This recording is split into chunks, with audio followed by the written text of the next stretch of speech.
Hai guys, welcome back to Roll Chess. Apa kabar sobat pencinta catur semuanya? Semoga kalian di sana sehat dan sukses selalu pastinya.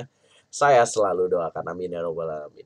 Guys, video kali ini lebih tentang edukasi sih. Kalau kalian bingung tentang FIDE Grand Prix, nah di konten kali ini semua pertanyaan kalian tentang FIDE Grand Prix akan saya jawab. Semoga video ini bisa membuat kalian tertidur dan bisa mencerahkan kalian, mengedukasi kalian tentang FIDE Grand Prix itu apa aja sih. Dan apa sih itu FIDE Grand Prix? Tapi sebelum itu jangan lupa klik tombol subscribe dan please ojo di script iklannya ya, Rek. Langsung saja kita bahas tentang FIDE Grand Prix. Ya, FIDE Grand Prix tahun 2022 ini merupakan serangkaian turnamen catur yang merupakan bagian dari siklus kejuaraan dunia, teman-teman. Nah, 3 turnamen diadakan di Berlin dan di Belgrade, Serbia, teman-teman. Jadwalnya sih Februari sampai April tahun ini, teman-teman. Nah, 2 pemenang teratas akan menjadi pemain terakhir yang lolos ke turnamen kandidat. Apa itu turnamen kandidat? Turnamen kandidat itu kalau kalian juara 1, maka akan jadi penantang juara dunia catur yang saat ini dipegang oleh Magnus Carlsen, teman-teman. Nah, pertama mungkin kita akan ngebahas tentang siarannya ya. Siarannya kalian bisa nonton di YouTube-nya FIDE, di kalau bahasa Indonesia sih bisa di YouTube-nya RL Chess ya, teman-teman. Setiap malam jam 9 waktu Indonesia Barat dan sudah masuk fase final, teman-teman. Yang kedua, jadwal. Nah, acara Grand Prix yang leg pertama ini, teman-teman, yang sudah memasuki babak final berlangsung dari tanggal 3 hingga 7 Februari jadwalnya. Hingga 17 Februari. Nah, turnamen leg keduanya akan diadakan tanggal 28 Februari sampai 14 Maret. Leg ketiganya akan berlangsung tanggal 21 Maret hingga 4 April. Jadi jeda seminggu ya, teman-teman. Akan berlanjut lagi. Nah, turnamen ini diadakan offline ya, teman-teman, secara langsung. Jadi leg pertama di Berlin, leg kedua di Belgrade, Serbia, leg ketiganya nanti akan bermain di Berlin kembali. Ya, lokasinya di Berlin ya, memenangkan pemungutan suara. Jadi untuk menentukan tuan rumahnya aja, FIDE udah melakukan pemungutan suara nih, teman-teman, dan terpilihlah Berlin. Pada Agustus 2021, resmi Berlin ditunjuk sebagai tuan rumah. Nah, Serbia ditunjuk sebagai tuan rumah keduanya, teman-teman. Nah, pemainnya siapa aja, teman-teman? Pemainnya itu ada 24 pemain. Nih sebut aja ada Ding Liren, Levon Aronian, Anis Giri, Wesley Sow, Shahriar Mamediarov, Chris Chuk, Richard Rapport. Nah, ini berdasarkan kualifikasi metodenya. Kenapa dia bisa tanding di FIDE Grand Prix? Nah, ini karena dia lolos dari rating, teman-teman. Rating bulan Desember tahun 2021. Nah, ini rating Februarinya dia lebih tinggi lagi.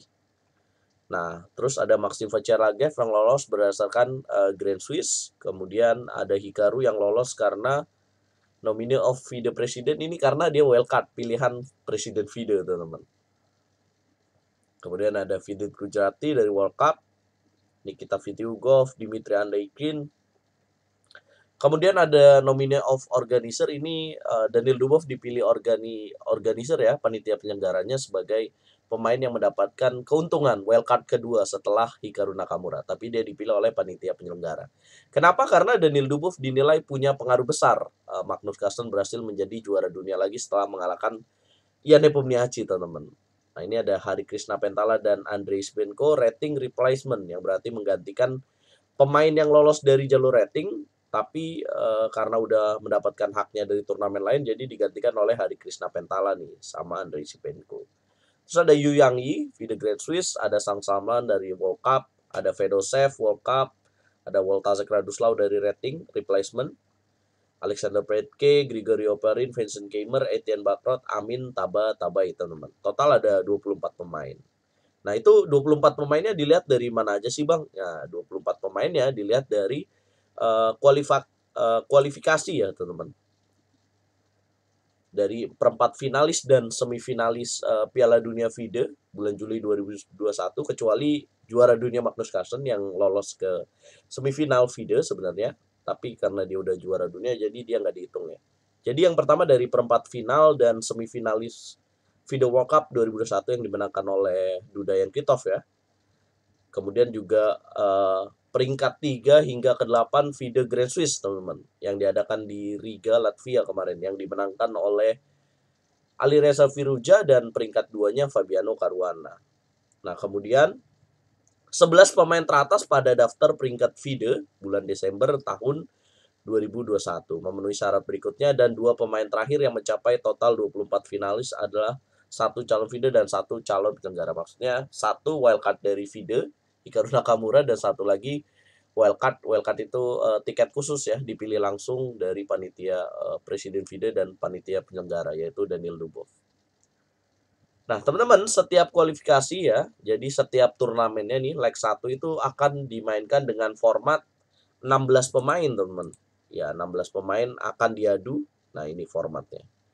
3 turnamen, 16 pemain akan dimasukkan ke dalam 4 grup. Seperti yang kalian tahu di leg pertama ini, akan dimasukkan dalam 4 grup yang berisi 4 pemain. Kemudian setiap grupnya akan bermain dengan sistem double round robin. Maksudnya setiap pemain dalam grup ini akan saling bertemu, teman-teman. Kalau di total itu berarti 6 babak ya. Setiap pemain akan bertemu, dan kemudian group winner advance to KO stage of 2 game match. Maksudnya nanti juara grupnya dari masing-masing 4 grup ini akan masuk ke semifinal. Cuman diambil juara satunya doang. Dan mereka akan bermain sistem 2 kali, kemudian akan lanjut ke final. Di final juga main 2 kali lagi, teman-teman. Dan ada sistem tie break ya. Nah, ini time controlnya. Time controlnya itu 90 menit untuk 40 langkah pertama, kemudian 30 menit untuk for the rest of the game. Maksudnya setelah langkah ke-40 nih akan ada tambahan waktu 30 menit, teman-teman. Dan jangan lupa bahwa setiap langkahnya ada tambahan waktu ya, 30 detik, teman-teman.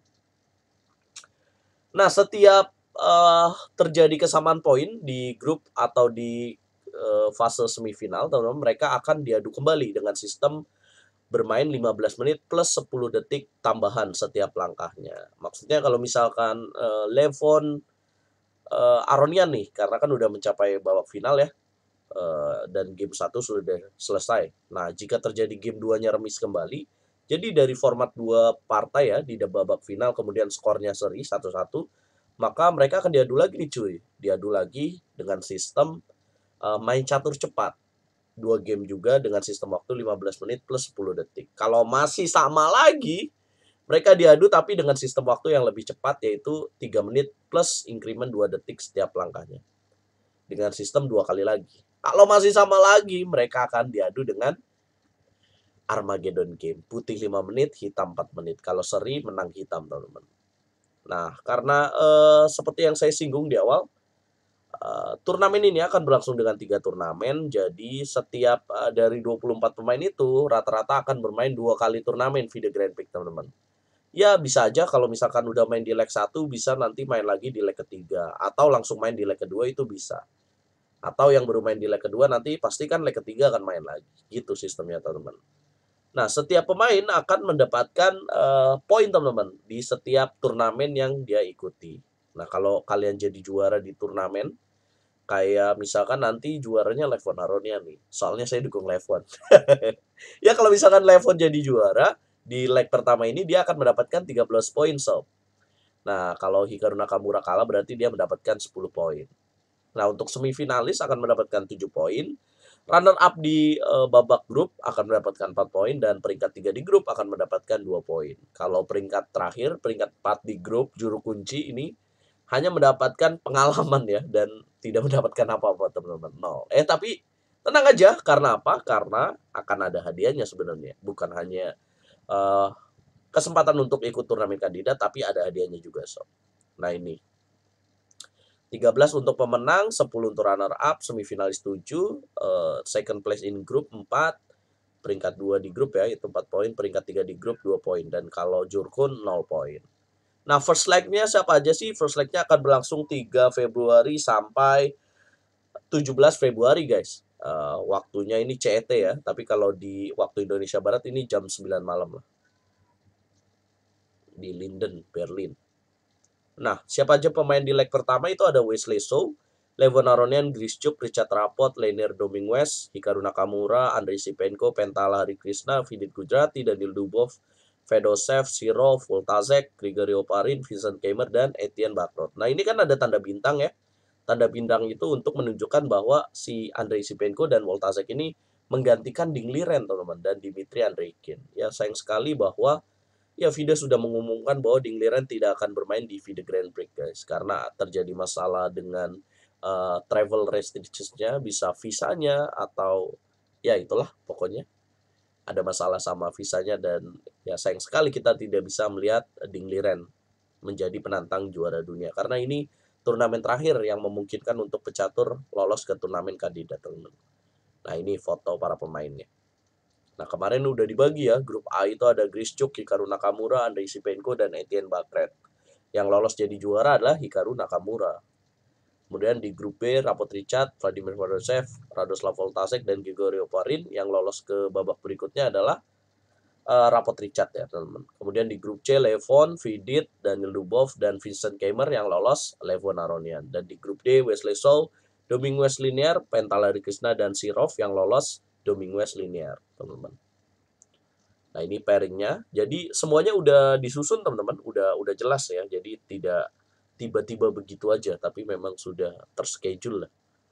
Nah, ini leg satunya jadwalnya sedemikian rupa ya. Jadi nanti malam tanggal ya hari ini 16 Februari akan dilangsungkan game kedua.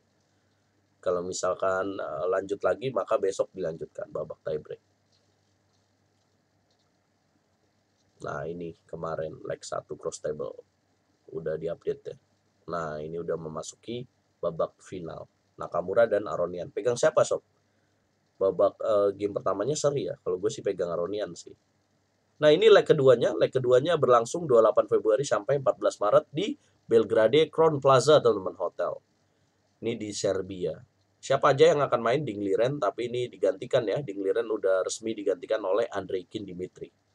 Anish Giri, Mamediarov, Grischuk. Nah, Rapport Richard akan kembali main lagi. Jadi dia kalau jadi juara di leg kedua ini peluangnya lolos besar nih. Peluang lolosnya besar nih untuk lolos ke kandidat.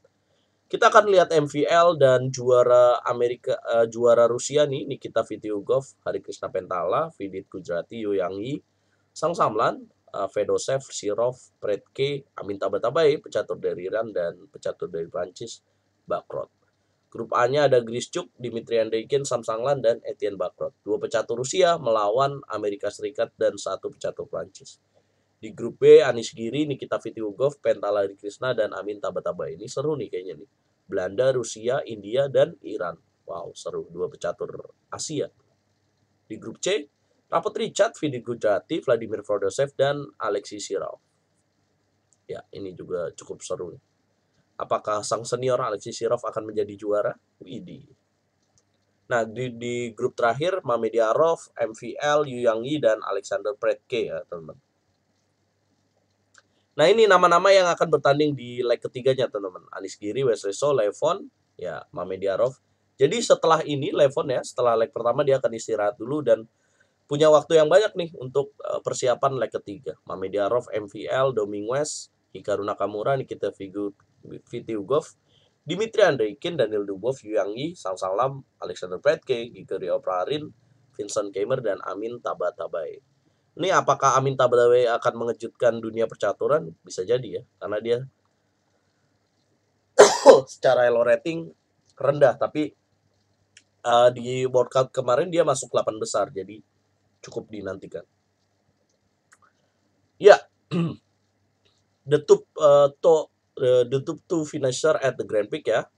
2 peringkat teratas dari turnamen FIDE Grand Prix akan lolos ke turnamen kandidat, teman-teman, menemani 6 pemain yang sudah lolos ya. Kemudian setiap pemainnya akan mendapatkan seperti yang tadi poin ya untuk bisa lolos ke turnamen kandidat. Nah, selain poin, mereka juga diberikan hadiah, teman-teman. Total itu ada 150.000 euro untuk setiap pemenang nih. Pemenangnya akan mendapatkan 24 euro, runner up-nya 18.000, semifinalis 12.000, peringkat 2 di grup 9.000, peringkat 3 7.000, dan jadi jurkun aja dapat 5.000 euro, teman-teman. Ya coba dirupiahkan ya, sobat RL Chess. Nah, ini. Oke, nah ini PES Grand Prix ini video Grand Prix tahun 2008 nih. Pertama kali diadakan itu tahun 2008 sebagai part of World Championship ya, siklus kejuaraan dunia. Nah ini Levon Aronian, ya. Kemudian Veselin Topalov, Fabiano Caruana, Mamedyarov, dan Grischuk, teman-teman. Nah, the only player to win Candida tournament after qualifying via the Grand Prix was KM Ian Nepomniachtchi. No Grand Prix winner has ever advanced for the candidate.